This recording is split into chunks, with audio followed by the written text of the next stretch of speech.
Couturière, couturier, bonjour à tous, bienvenue dans cette nouvelle vidéo. C'est un tuto que je vous propose.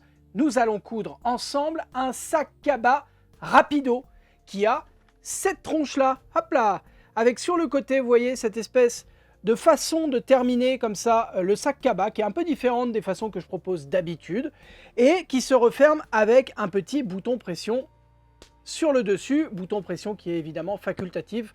Si vous ne comptez pas refermer votre sac cabas, le bouton pression ne sera pas utile. Hop là, on y va? Ou comment ça se passe? Ah oui, petite précision, le sac cabas est entièrement doublé comme vous le voyez et il n'y a pas de patron à télécharger, à acheter, rien du tout. On part avec des rectangles tout simples, 4 rectangles qui vont ensuite servir à confectionner ce petit sac que vous pourrez ensuite amener partout. Voilà, allons-y maintenant. Pour coudre ce sac cabas, on va utiliser pour l'extérieur du sac un grand rectangle qui fait 70 cm de longueur sur 50 de largeur. Moi je vais utiliser cette espèce de suédine assez souple et je vous conseille d'utiliser ce genre de matériau un peu rigide, c'est-à-dire du denim, du jacquard, peut-être du velours, ça marchera très bien. Ensuite pour la doublure, on va utiliser un rectangle aux mêmes dimensions. Cette fois, j'utilise un coton, tout ce qu'il y a de plus basique. Pour les anses de ce sac cabas, on va utiliser deux rectangles qui font 30 cm de longueur sur 7 cm de hauteur. Et enfin, ça c'est facultatif, pour refermer le sac cabas, je vais utiliser une paire de boutons pression et évidemment la petite pince qui va bien pour le poser. On va commencer par s'occuper des anses. Vous positionnez les deux rectangles en droit face à vous et on les replie sur eux-mêmes dans le sens de la longueur comme ceci. On aligne bien les bords, on met des petites épingles ou des pinces pour éviter que ça bouge et à la machine, on va piquer tout le long juste ici. On prépare de la même façon l'autre anse.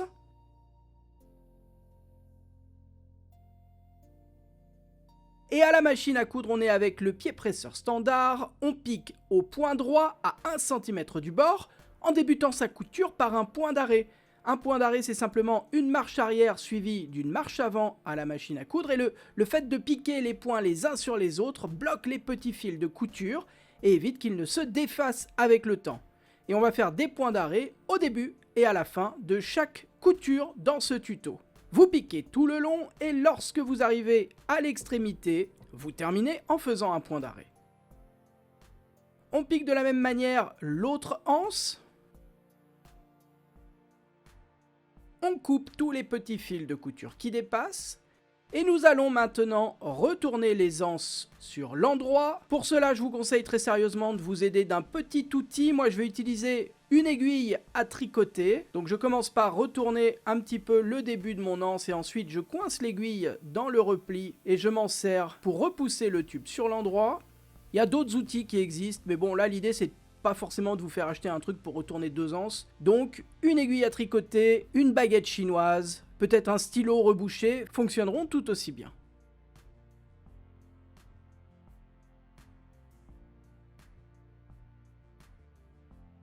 Et lorsque vos deux anses sont sur l'endroit, on va maintenant les accrocher au tissu extérieur de son sac cabas. Vous positionnez le rectangle de tissu extérieur en droit face à vous. Vous venez repérer la couture de votre anse. On va mettre la couture vers l'intérieur du sac cabas, comme ceci, et avec une petite règle, vous venez mesurer 15 cm depuis l'extrémité de votre rectangle. Alors, je me rends compte que c'est pas forcément très clair à l'image parce qu'on a l'impression avec la perspective que mon rectangle est carré. Je positionne les anses sur le côté qui fait 50 cm, sur le petit côté du rectangle. Et pareil, de l'autre côté, on place l'autre extrémité de l'anse à 15 cm du haut du rectangle.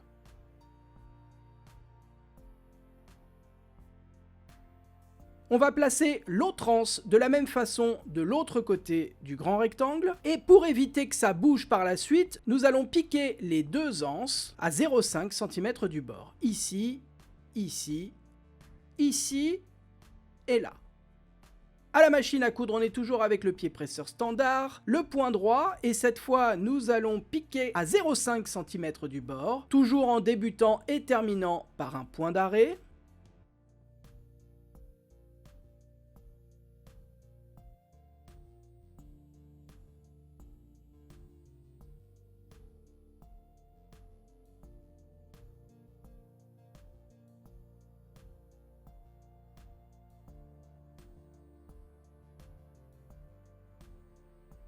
On coupe tous les petits fils de couture qui dépassent. Hop, petite pause dans ce tuto, est-ce que vous avez pensé à vous abonner à cette chaîne YouTube? C'est le gros rectangle rouge, juste en dessous de moi où il y a marqué abonnement, il suffit de cliquer, c'est gratuit. Hop, je vous embête pas plus longtemps, vous vérifiez quand même. Hein. Jetez un coup d'œil, si c'est rouge, c'est qu'il y a un problème. Si c'est grisé, c'est que c'est bon. Allez, on enchaîne. On place à nouveau son grand rectangle de tissu extérieur endroit face à soi. On met bien les anses à l'intérieur du sac cabas. Et par-dessus, endroit contre endroit, on vient positionner l'autre grand rectangle, cette fois de doublure. On aligne bien les bords. On met des petites épingles tout le long. Et à la machine à coudre, nous allons piquer ce côté et celui-ci.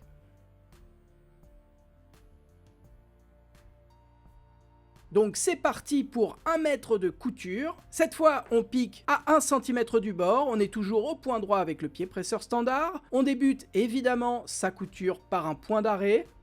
Vous piquez tout le long et lorsque vous arrivez au bout, vous terminez en faisant un point d'arrêt. La même chose pour l'autre côté. On coupe tous les petits fils de couture qui dépassent. Si tout va bien, vous devriez avoir ceci sous les yeux. On va faire un truc tout bête. On va faire passer le tissu de doublure d'un côté et le tissu extérieur de l'autre. Hop là! On va correctement aligner les tissus ensemble. C'est-à-dire qu'il faut que les coutures d'un côté et de l'autre soient bien face à face. Pour éviter que ça bouge, on met une petite épingle ou une pince comme moi.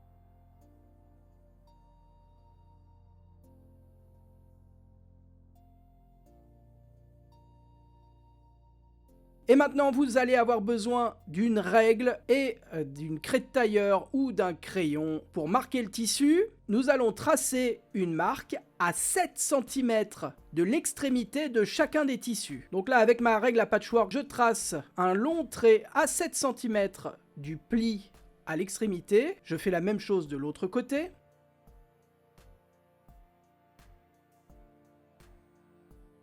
On va retourner son ouvrage de l'autre côté pour faire exactement la même chose, c'est-à-dire marquer un repère à 7 cm de part et d'autre.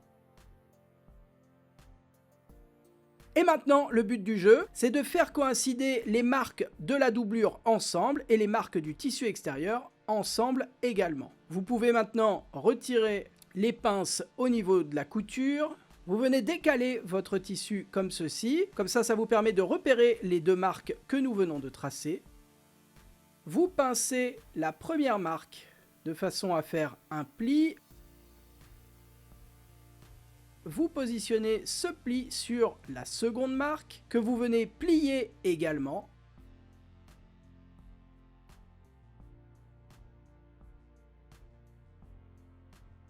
Et vous venez coincer tout ça avec une épingle ou une petite pince. Vous ajustez à la main si besoin et vous venez mettre une petite pince ou une épingle pour éviter que ça bouge. Tchouk! La même chose de l'autre côté. Les deux marques que nous avons tracées tout à l'heure se retrouvent donc en bas du sac cabas. Et avec une autre pince ou une autre petite épingle, nous venons bloquer le morceau de tissu qui se retrouve coincé en sandwich au milieu de tout ça.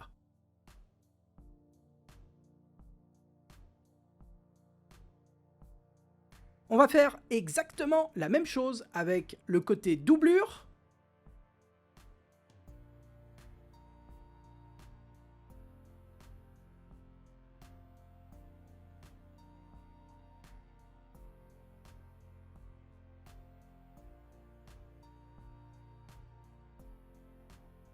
Et à la machine à coudre. Nous allons piquer les deux côtés ouverts, mais il va falloir laisser une ouverture sur l'un des côtés de la doublure, ouverture qui va nous servir à retourner juste après le sac cabas sur l'endroit. On va donc piquer l'un des côtés sans se prendre la tête, d'un bout à l'autre. Et de l'autre côté, nous allons donc laisser une ouverture de 5-6 cm et piquer l'extrémité juste là et l'autre côté jusqu'au bout. À la machine à coudre, on est toujours avec le pied presseur standard, on pique à 1 cm du bord avec le point droit. On débute évidemment sa couture en faisant un point d'arrêt. Et moi je commence par le côté où je vais laisser l'ouverture pour éviter d'oublier par la suite. Donc vous piquez quelques centimètres et vous vous arrêtez en faisant un point d'arrêt. Vous dégagez votre ouvrage de la machine à coudre et vous reprenez votre couture en laissant bien une ouverture de 5 ou 6 cm dans la doublure. Lorsque vous reprenez la couture, vous faites un point d'arrêt et vous piquez tout le long jusqu'à l'autre extrémité en terminant par un point d'arrêt. Le second côté, vous piquez du début à la fin sans vous poser de questions, en n'oubliant pas quand même de faire un point d'arrêt au début et à la fin. On coupe les petits fils de couture qui dépassent. Bien, il nous faut maintenant repérer l'ouverture que nous avons laissée. Elle est ici. Et on va retourner sur l'endroit le sac cabas par cette ouverture.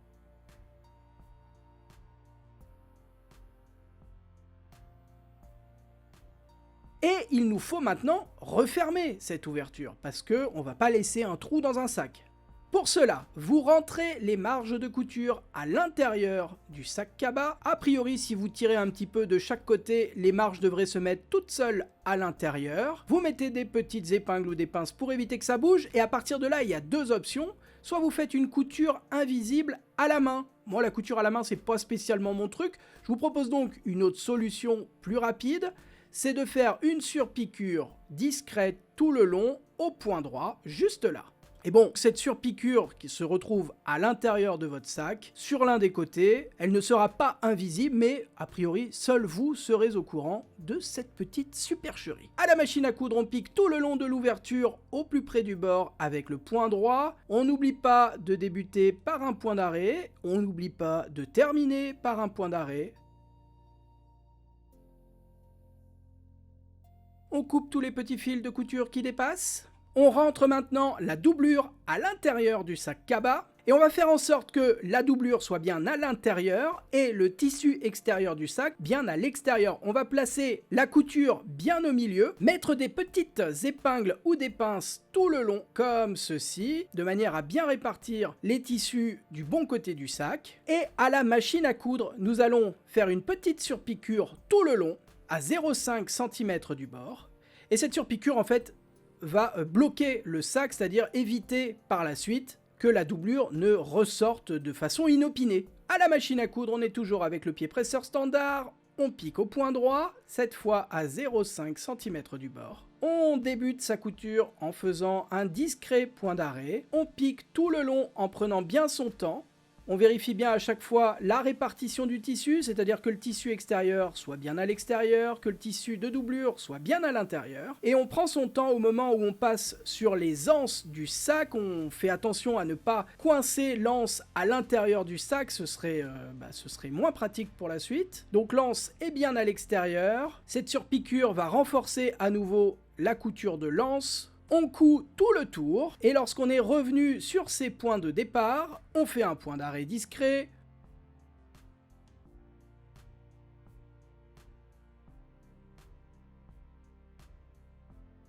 On coupe tous les petits fils de couture qui dépassent, et a priori vous pourriez vous arrêter ici, parce que vous avez un sac cabas qui est fonctionnel. Moi je vous propose de rajouter un petit bouton pression. Je vais commencer par placer la partie mâle du bouton pression, c'est celle-ci. Pour la poser, je vais utiliser cette pince qui est de la marque Prime avec ses embouts. Vous voyez qu'il y a une espèce de grand rond blanc dur et l'autre translucide un peu molle. On va repérer le centre du sac cabas. Pour cela, je replie mon sac sur lui-même, ça me permet de repérer le milieu.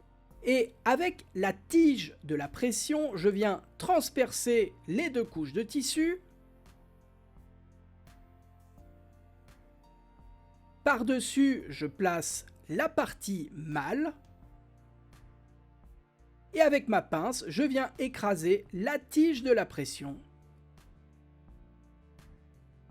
Crac! Maintenant, pour placer l'autre partie de la pression, je viens faire un repère en pressant simplement mon bouton pression sur l'autre partie du tissu. Ça vient marquer très discrètement le tissu et ça me permet de savoir où exactement transpercer le tissu avec l'autre partie du bouton pression. Par-dessus, j'ajoute la partie femelle du bouton pression et avec ma pince et toujours les mêmes embouts, crac, je viens écraser la tige et votre Sakaba Rapido est terminé. Bravo à vous! Merci à toutes et tous d'avoir suivi ce tuto jusqu'ici.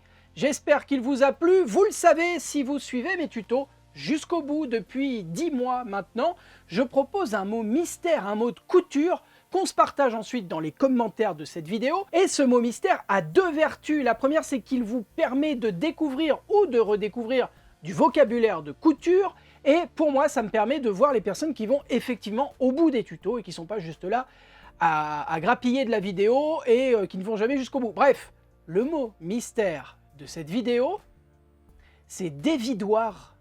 Et le dévidoir à canette, c'est la petite tige en métal ou en plastique qui est sur le dessus de votre machine à coudre, sur laquelle vous enfilez votre canette pour la remplir avec le fil de bobine. Voilà, ça s'appelle le dévidoir. Jusqu'à présent, moi j'appelais ça le machin qui tourne, mais bon, le vrai mot c'est dévidoir à canette.